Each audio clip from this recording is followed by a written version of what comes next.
What's up, guys? I have the 2025 Ram 2500 Power Wagon, which is an upgrade package for this tradesman. I borrowed this truck from Larry H. Miller, Chrysler Jeep Dodge Ram here in Sandy, Utah.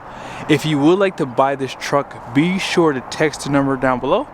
Let's go and check out the window stickers so you guys can see options and features on this build. At the very top is the description.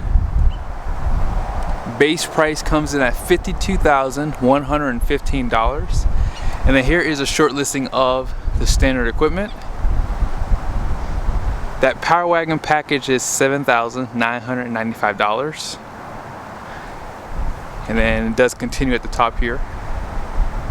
And you guys see bed utility is there for $845. Tradesman level 1 is $22.95. Front and rear rubber floor mats, upfitter, electronic module.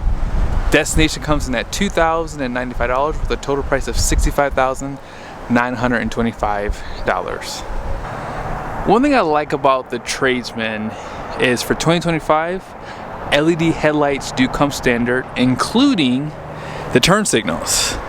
This one does have the LED fog lights, radar cruise control is standard, and this truck does have those front parking sensors too. Now when you get the Tradesman, you do get the matted finish on the front bumper. Also, it does come standard with the winch too. So worn winch, synthetic cable, or rope, whatever you want to call it. Everyone has to be so technical online. Active grille shutters. However, there is no 360 camera on this truck. Black recovery hooks, and here is the suspension. It does have the Bilstein shocks, solid front axle, so front and rear is going to have lockers, and you do have sway bar disconnect. And if you guys can see right there, that's the mechanism that disconnects that sway bar to give you that better articulation. Here are the tires. These are the same tires as last year, so Goodyear Wrangler Duratrax, 285/70 17-inch wheel, and that is a new wheel design for this model year. So these are 32.7 inches tall, 11.2 inches wide. So Ram doesn't put a big tire on the Power Wagon, and that's really in part to the articulation. So you probably saw on the window sticker, this did have the Articulink, as they call it, for the suspension here, so you guys can see that. So slightly different radius arm compared to the other Ram trucks, and again, it's going to help you with better articulation if you are rock crawling with this big truck. Fender flares, again, pretty much a carryover from last year. Now let's go ahead and scoot back a little bit. Try to give the truck an off-road setting since it is an off-road truck, but you know, I may have to move it because you guys probably can't see the truck, so let's go ahead and do that right now. You can tell that the Power Wagon is taller because of the suspension, so just keep that in mind. No smart key system, no painted door handles on this Tradesman Power Wagon. Also, you have turn signals here. Top and bottom mirrors are heated, and we'll find out if they're power inside. Now, just below, you really only have a skid plate for your transfer case right there, and your fuel tank. They don't give you any more up front. You have a puddle light right there. This is where you're going to fill up at, so 31-gallon fuel tank, and then you have that multi-link rear suspension on this truck too. Bed utility does give you this guy right there, and man, look at that rear, looks good. Parking sensors, class 5 hitch, 4 and 7 pin, LED license plate lights, backup camera, and you have a light here for if you're at nighttime hooking up your trailer. This is not assisted, by the way, but really quickly, let's look below.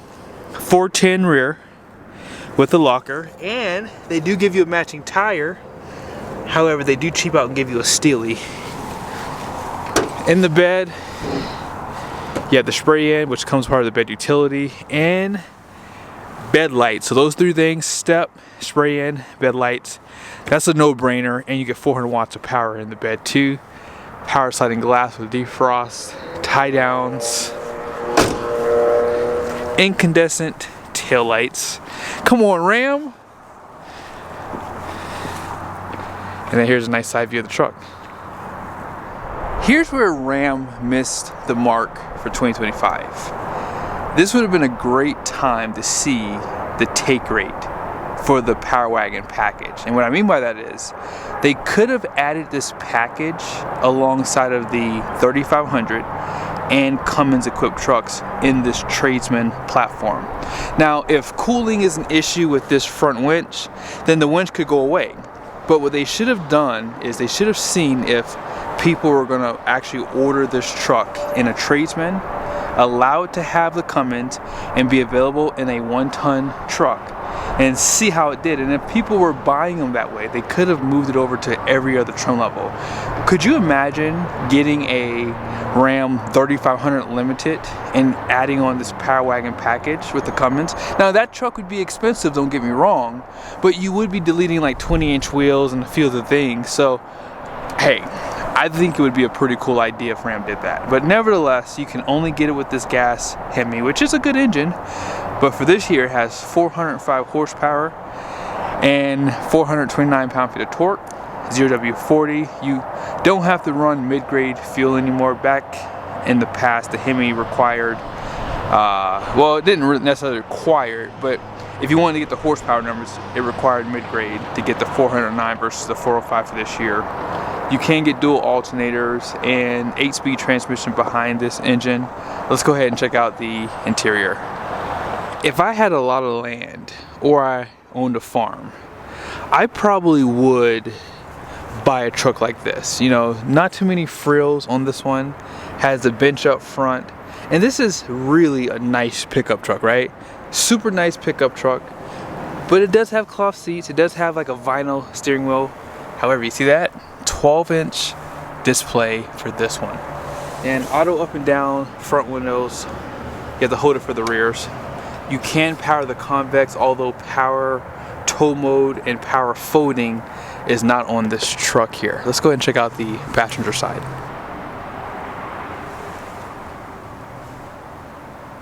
No power seats, by the way, and I don't know if you guys saw earlier, but the liner on this roof is black. Tilt headrest, open storage, and check this out. You cannot use this truck for a slide-in camper, and that's going to be for any Power Wagon most likely because of the payload that these trucks have. Out back,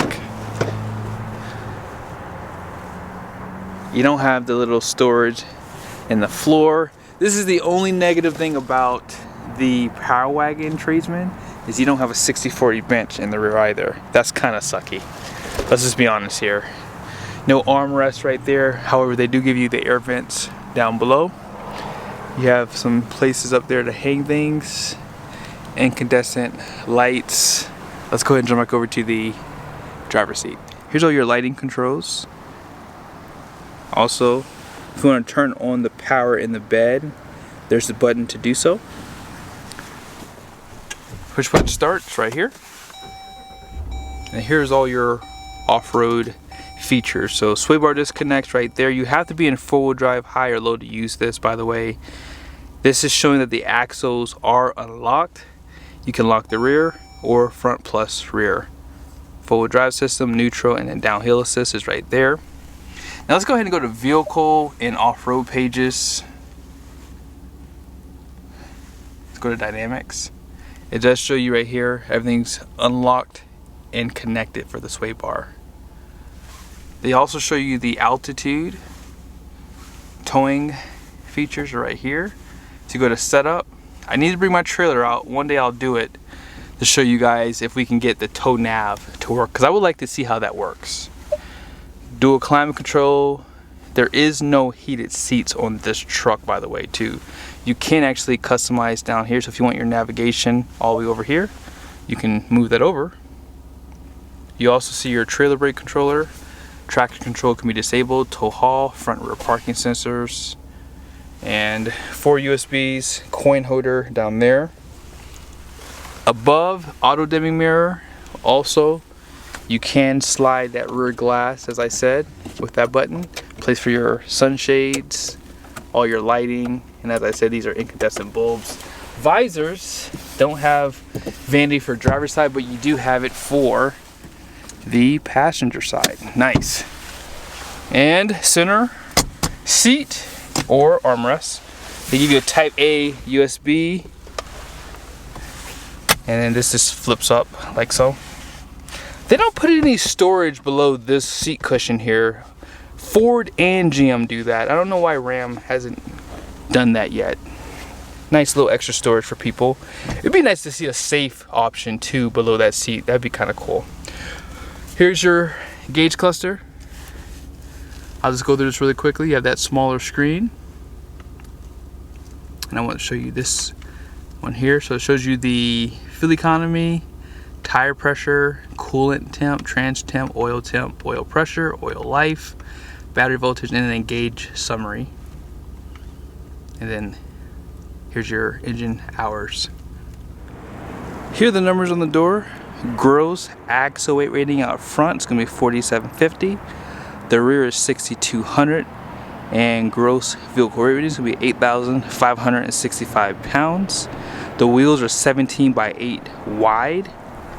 And then all-in payload capacity is 1,469 pounds. When have you seen that much payload for a Power Wagon truck? Not on my channel. But yeah, tire pressure 60 in the front, 65 in the rear.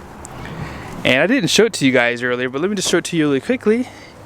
Tire capacity is 3,195 pounds. Max PSI is 65. On the Ram Rebel 1500s, they use 80 PSI tires. Why don't they just use this tire? I mean, this is more than enough capacity for one of those trucks, especially if it's for this one here. But yeah, these are made in the USA. 3-peak. Good tires overall. I'll do some drive videos in the future on these trucks too, so just stay tuned. But this is a purpose-built truck. That's why I didn't have a 10,000 pound GWR, but hey, if you're looking to go off-road, the truck needs to be as light as possible, right? Hope you guys liked the video. Be sure to subscribe to the channel, make sure the notifications are on. See you guys soon.